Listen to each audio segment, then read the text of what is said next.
Well, that's interesting. No men in the top 50 were born in December. Wow, Alois, that is interesting. No players in the top 50 currently born in December. Now, this could be explained by the relative age effect. Now, this is something that Malcolm Gladwell popularised in his book Outliers. And he explains it as being the fact that in junior sports, there's a cut-off date, and often that's like the 1st of January. And so what this means is that you could have someone born in December and someone born in January. Now, the person born in January is nearly 12 months older than the person born in December. And in junior sport, that development of being 12 months older is really critical. If someone's 12 months older, they've had a lot more development, and so obviously you think they're going to be better than the player that's 12 months younger than them. So what happens is that the players that are born early end up having more success, get picked for more teams, then they get more specialised training, and the advantage just gets bigger and bigger. So that's what's known as the relative age effect. Welcome to the PingSkills show. Our theme for the week is the relative age effect. We'll also have our regular segments, the tip of the week, the drill of the week, and the tournament wrap. But first, let's get back to our discussion on the relative age effect.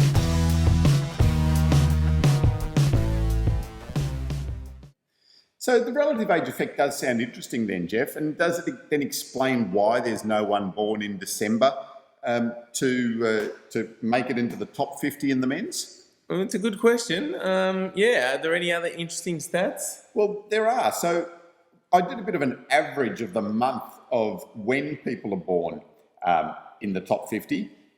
And in the men, it's 5.7. So basically between May and June is the average for the men. So that doesn't really support the relative age effect. No, not really, because I mean, you'd basically think that the average would be 6. It's 5.7. And in the women's, it's 5.6. Okay, interesting. So, but then I delved a little bit deeper. So for the top 10 though, the average for the men came down to 4.5. So now we're getting to April, May. And for the women, it went down to 3.9, which is like March to April. And then once again, let's go down to the top 5, and it comes down to 3.6 for the men. So that's March to April for the men, and 2.8 for the women, which is, basically February, March. There you go. Interesting. I mean, the relative age effect talks about being a real advantage for people born January to March if the cutoff was the 1st of January. Yeah, exactly. So all of that becomes pretty interesting. But I think then the most interesting part for me was then when I started to break it down by country. Yeah. And I think that probably explains a little bit of that top 10 and top 5. Yep. Because when we start to look at the Chinese, and we know the Chinese are basically up there in the top 5. Yep. So the average age for the average month for the Chinese in the men was 3.6, and the average month for the women was 3.8. So that's probably really telling. So is it that the Chinese system, because they have so many players, are able to get rid of those players that are struggling because they are the victim of the relative age effect, whereas the rest of the world, we probably don't have the numbers to be getting rid of those players. It could be, and it does make sense, doesn't it, that if you have a lot more people coming through the system, that you can, the younger players would be even more disadvantaged because there'd be a lot more players that are older and supposedly better. So more people through, I think, would have a bigger impact on this relative age effect. I think it is. I mean, it's all about being eliminated, I suppose. If the pool of players isn't big enough, then no one gets eliminated. Everyone goes through, everyone gets supported. Whereas if there is a highly competitive atmosphere or situation, and you are looking to cut, who are you going to cut? You're going to cut the kids that are weaker. And perhaps by the relative age effect, that age difference does make a difference. Yeah, I mean, because I kind of think of it like when you see someone really talented, you just assume that they're really good at sport. But are they always the older kids? Like often you don't know the birth dates of people. Yeah. But yeah, I kind of have this nice notion that hopefully the relative age effect isn't affecting too many people, and that the people that really love sport and are really talented are going to get through anyway. But is that the case? I would love to think that too, and maybe it is the case in a lot of situations. But perhaps there are those situations where you have got a very competitive environment, and when the coach is looking to cut, they're not going to cut the guy that's just won the best and fairest. They're going to cut the kid that is struggling in the team, perhaps. Yeah, I guess that's true. They are going to cut it. And I think the other relevant thing is that we talk about just the motivation of kids. So again, the kid that is winning the best and fairest is going to tend to be more motivated and less likely to give up than the kid that is struggling in the team, perhaps. Yeah, but see, I guess that points to is things just the relative age effect, or is it just the way people coach? Because I see with my kids now, there is a lot of emphasis already on participation and giving everyone an equal go. So if everyone's getting a fair go, maybe that isn't as big a problem now. Whereas I think if you've got a kid that thinks they're kind of okay at sport, but then don't get given a fair go, it's more that whether they think they're getting a fair go or not. I think whether they'll be demotivated or motivated. Yeah, true. And that then comes down to the coaching or the club situation that you can get yourself into. If you're in a table tennis club that supports participation and supports everyone, then that can work. If you're in a club where it might be really competitive and it's basically just results based as to what happens to you, then maybe you are going to be struggling and get turfed out the back door. Yeah. So it's hard to know just how much this relative age effect is just true and is it real? A sample of just 50 players is quite a small sample here to be taken realistically, I think. But there are a lot of studies that have started happening to say that it does exist and it is real. Yeah. So the other interesting fact for me was then I had a look in the women's of the the month average for the Singapore players and the Hong Kong players. So we know that the Singapore team is basically made up of expat Chinese players. They couldn't actually make the first team. That's right. Generally. And the Hong Kong, it is Hong Kong, China, right? And the Hong Kong team, whereas in the women's, the Chinese average month was March to April, 3.8. The Singapore women was 7. So there we're talking about July. And the Hong Kong team was 9.3, September. Wow. So that is a significant difference. Chinese team, 3.8. Singapore team, 7.0. Hong Kong team, 9.3. Very interesting.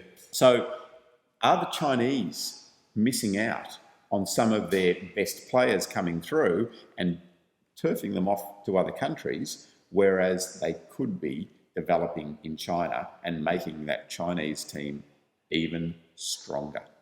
Maybe. So what's the theory there? So the person born in December is obviously a year behind everyone else, but they're having to play with those players. So if you were to give them an extra year, they might be better, but they're not given that chance, so they're turfed out. Yes, perhaps. Okay. And maybe they're the ones that will develop a little bit later. I don't know the system. I don't know when they're getting turfed out of the system. But some sports are taking this seriously, Alois, and have special provisions for this. Yes. So I know in soccer in Australia, or football, there is a provision for the relative age effect where you can apply to include a player who was perhaps born really late in the year in the lower age group. So you can have, I think it's one player in your team that is actually from the older age group. Yeah, interesting. And, you know, so this relative age effect can apply to schooling. This is to any area of your life, really. Yeah. And so some suggestions are, and I don't know how practical they are, is to, instead of having like a year cutoff, have like a 6-month cutoff. So instead of having under 14s, you'd have under 14 and a halves and under 14s. And they say maybe even with schooling to do things like that, but then that's a lot more organisation. And especially small sports like table tennis, we don't even have in Australia, like, we might skip a year, so we might have under 15s and under 17s. That's right. And it's all about the numbers. If you've got a bucket load of kids and then you can segregate them more into smaller compartments, into 14 and a half, 15, that can work. But the practicality is that in a lot of situations around the world in table tennis, you just haven't got the numbers to have those 6-month blocks. You'd probably have 2 or 3 players playing in an age event, so it doesn't make it practical. Yeah. And the other thing I find interesting about this discussion is I think that the players that are maybe seem to be disadvantaged, if they were like really exceptional, you'd think some coaches would notice that and say, look, they're pretty young, but they're still exceptional. They've got a lot of talent.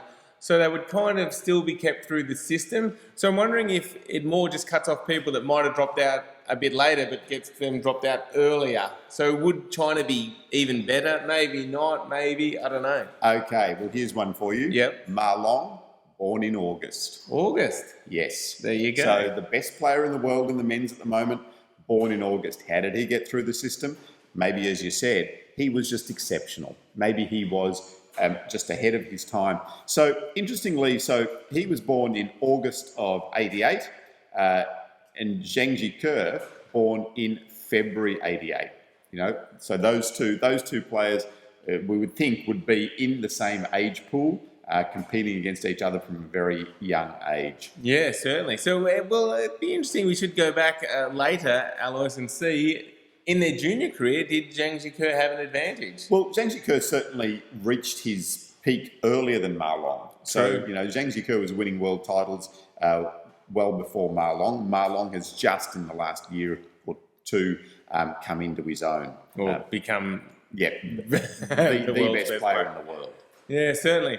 All right, so we'd love to hear your thoughts. Leave a comment on our blog or on our YouTube channel about this. Have you had any experience yourself with the relative age effect? What are your thoughts? How real is it? And yeah, love to hear any stories you have. So regardless of whether you were born in January or December, I think one really good piece of advice is don't give up too early. Now, I heard this when I did an interview with New Zealand champion Richard Lee, and he talked about how people can work really hard and they can be frustrated and then they can just give up. And he's like, but they don't realise just how close they were to a breakthrough, to going on to really good things. So make sure, you work hard and you give yourself time to become good. Don't give up too early. The tip of the week is how to use your wrist for a more effective forehand. When we're starting out and learning the forehand, we encourage you not to use your wrist too much. So keeping that fairly straight in a neutral position so that you're not adding too many complications. But now, when we are thinking about trying to get our forehand better, you do need to start to think about the wrist movement as well.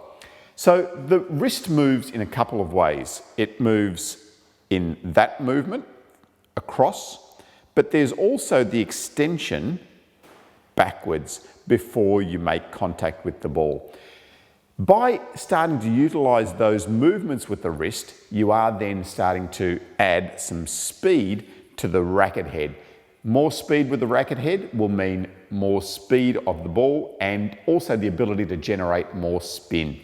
So our basic forehand will look like that with very little wrist movement, but as we start to advance, we're going to start to utilize our wrist in this motion, but importantly, starting to also get that wrist back at the start so that you can bring it forward during your stroke. So it's back, forward to there, and then up to the eyebrow or the forehead position. One of the common mistakes I see with players starting to use their wrist too early in their development is that they focus on using too much wrist and not enough arm. So when you're doing that, you're going to get a very risky type of stroke. So you still need to remember, utilize the wrist, but make sure that the arm is moving in the correct path and finishing in the right position. So relax the wrist and bring your arm through to that correct finish position at the end of your forehand stroke. Be careful when you're extending backwards not to then get the bat to go forward too much that way at the end of the stroke. At the end of the stroke, you're in a neutral position here, but what you are doing is you are lifting the racket up through the stroke as well. So it's back, forward and up. Back, forward and up. And that becomes just one very smooth movement. Initially, you can actually just force your wrist back a little bit to make sure that you're getting that bat back at the start. But eventually, it just goes back with the weight of your movement. So you're keeping your wrist really relaxed and just letting it flow back and forward. You don't need to get the wrist to go that far back. It's just a slight waggle of the wrist backwards and forwards. So it's probably only going to 45 degrees, not 90 degrees to start with. So this is with no wrist movement when you're learning the forehand topspin.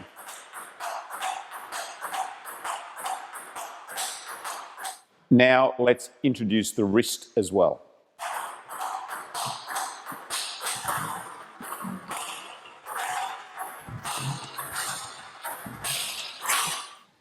For a better topspin, don't forget to use your wrist. But really importantly, it's always important to make sure that your start and finish positions are correct. Don't fall into the trap of using too much wrist and starting to collapse your stroke. For the tournament wrap this week, we're taking a look at the World Junior Table Tennis Championships being played in South Africa. They've just completed the teams event.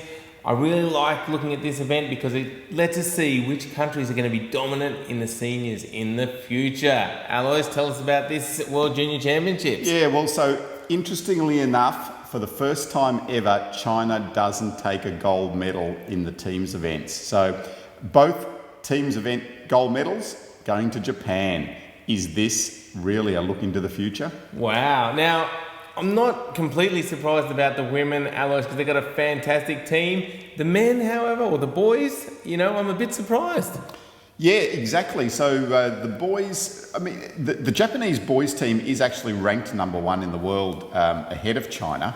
But, you always expect that the Chinese are going to come through with the goods.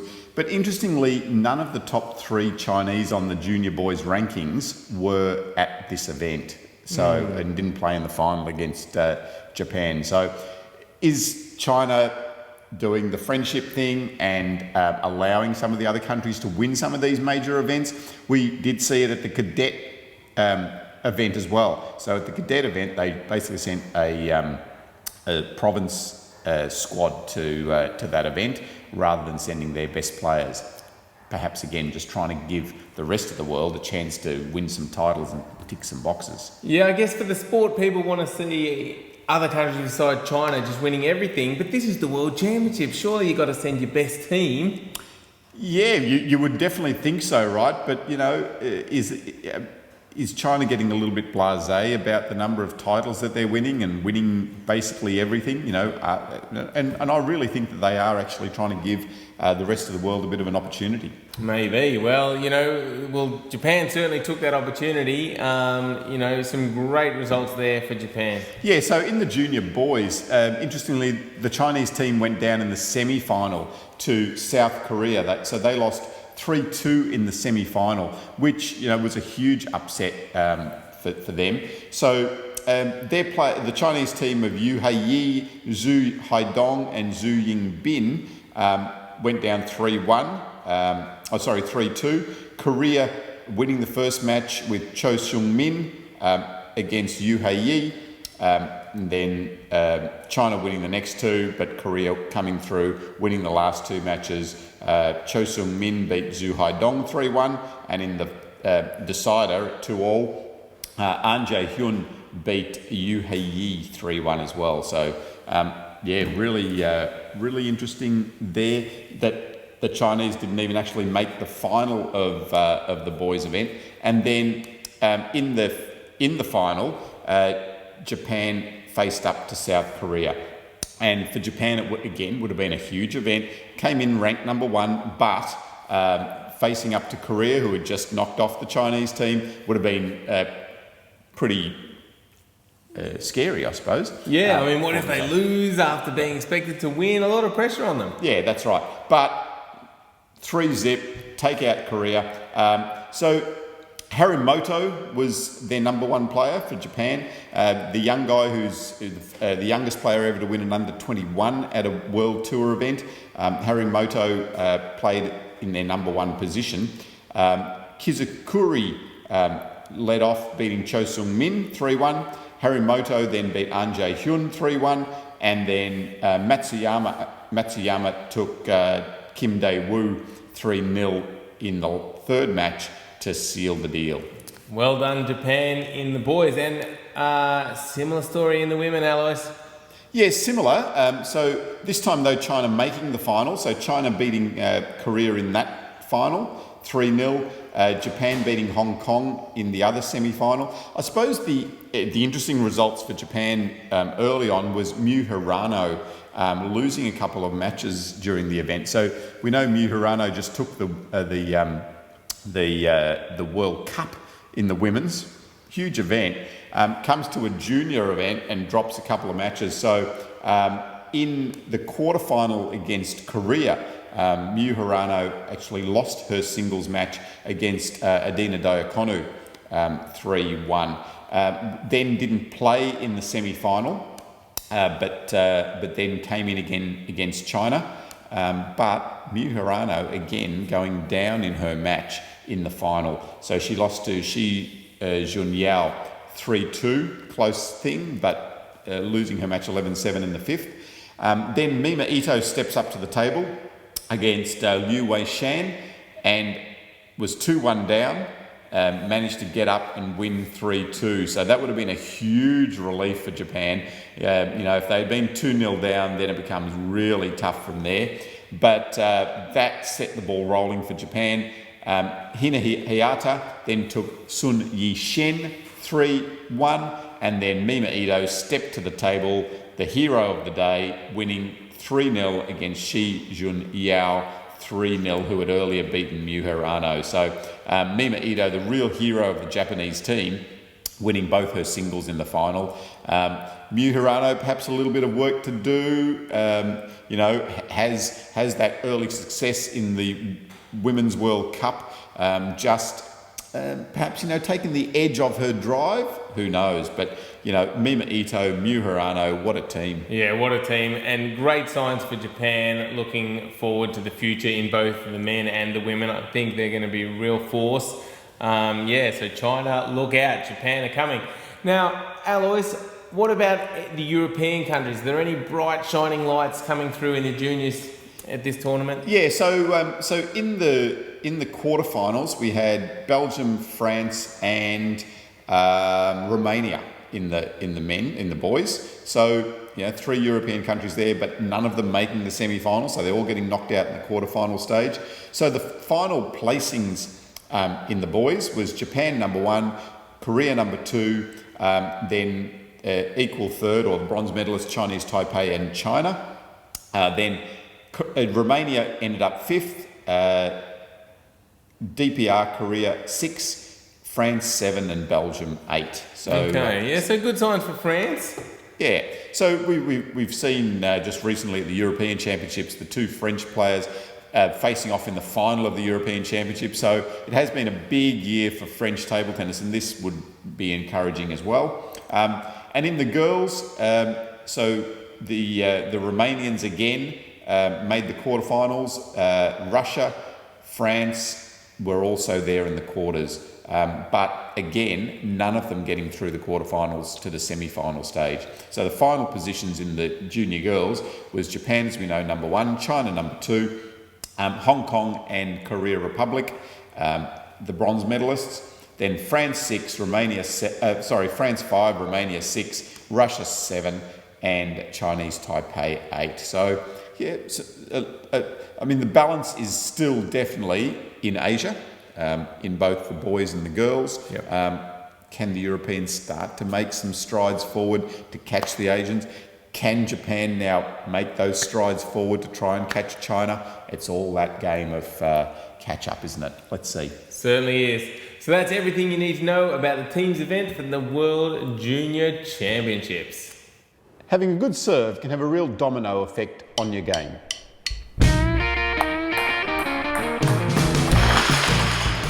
Visit PingSkills.com.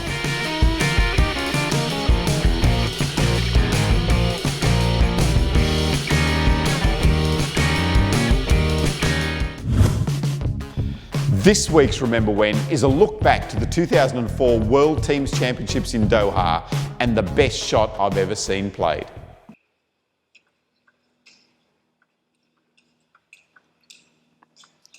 Oh my goodness, did you see that shot?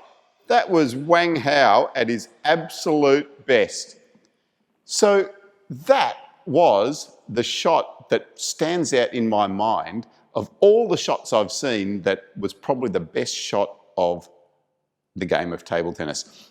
I was lucky enough to be at that World Team Championships in Doha. I was coaching the Australian women's team at the time, but had some time off, and I remember standing behind Timo Boll in that match and seeing that point and just thinking, what on earth just happened? If you see the stroke that you've just seen in slow-mo, Wang Hao basically plays through his stroke, the ball hits the net, he's able to balance himself, come back, and then hit another unbelievable forehand. What does that tell me about Wang Hao, the player? It tells me that his balance is just incredible. To be able to be balanced enough to swing through, the ball not come, then get back after the net cord and then play another full stroke is just out of this world. And it's why the Chinese players are ahead of the rest. Their balance is unbelievable. Their technique is unbelievable. And they can basically play 2 shots for the price of 1. Our drill of the week this week is the short push game. It's one of my favourites, and it really helps you to learn how to keep that ball low and short over the net. The first part of the game is to see who can get the ball to touch the net and go over onto the other side while pushing. So the only way you can get a point is by getting the ball to touch the net and go over. So that is no point to me because I didn't touch the net and get it to go over. That's 1 point. So that's an automatic point because I managed to push the ball, touch the net, and go onto the other side. The next level of the game is then to introduce an ability to flick. So if I'm starting to push the ball up too high, then Jeff is allowed to flick the ball at me. But if I get that ball back, then I win the point. So Jeff has to wait for the right ball and make an effective flick.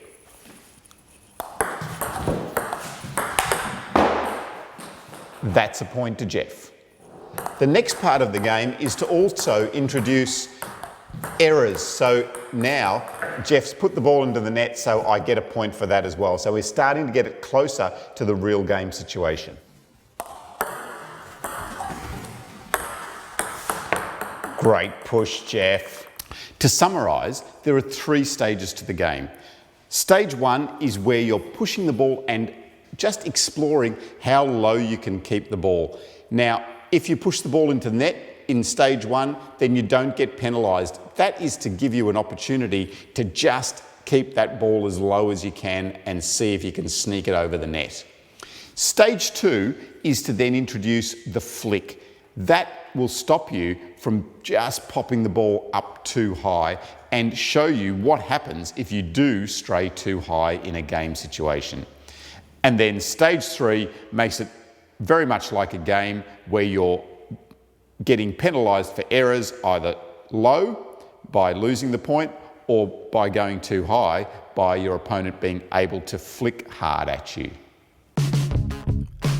Thanks so much for watching this week's show. It's brought to you by PingSkills, so make sure you go to pingskills.com and check out all the great tutorials we have on table tennis. Hopefully we can help you improve your game. The music from today's show was Brontosaurus by Topher Moore and Alex Alana from the YouTube audio library.